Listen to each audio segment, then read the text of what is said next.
ટેકો એન્ટ્રી જોવા માટે શું કરવું? તો સૌ પ્રથમ ક્રોમમાં જવાનું, એ પછી અંદર ટેકો લોગિન થવું, teco.gujarat.government.in ખોલવાનું. એ પછી આવી રીતનું એક પેજ ઓપન થશે. તે પછી આઈડી પાસવર્ડ નાખવા.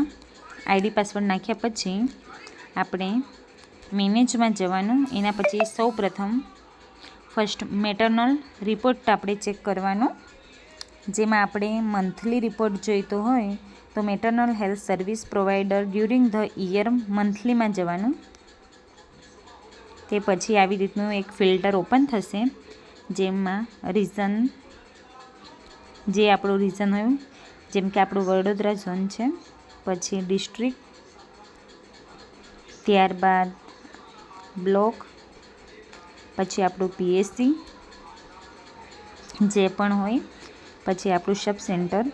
તે પછી આપણે જે મંથમાં એનસીનું લાઇન લિસ્ટ જોઈએ, જેમ કે મેં સિલેક્ટ કર્યું છે, મારે મેની ચેક કરવાની છે. પછી સર્ચ કરવાનું.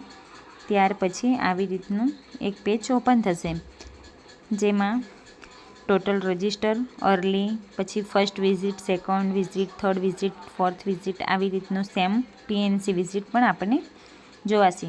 ત્યાર પછી આપણે ફૂલ્લી ઇમ્યુનાઇઝેશન જોવા માટે ચાઇલ્ડ રિપોર્ટ 2માં જવાનું, જેમાં child health service provide during the year મંથલીમાં જવાનું. એમાં ગયા પછી ફિલ્ટર કરવાનું, જેમાં આપણા સબ સેન્ટરનું નામ સિલેક્ટ કરવાનું.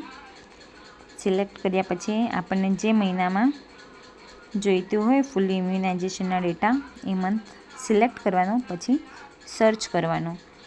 આવી રીતનું પેજ ઓપન થશે. એમાં આપણે લાસ્ટમાં ચેક કરવાનું ફૂલ્લી ઇમ્યુનાઇઝેશન.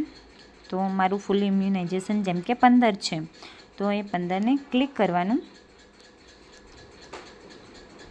ક્લિક કર્યા પછી આવી રીતનું પેજ ઓપન થશે. આવી રીતનું પેજ, જેમાં આપણી ટોટલ ફૂલ્લી ઇમ્યુનાઇઝેશન કેટલી છે નામ સાથે આપણને મળી જશે. ડેટ, નામ,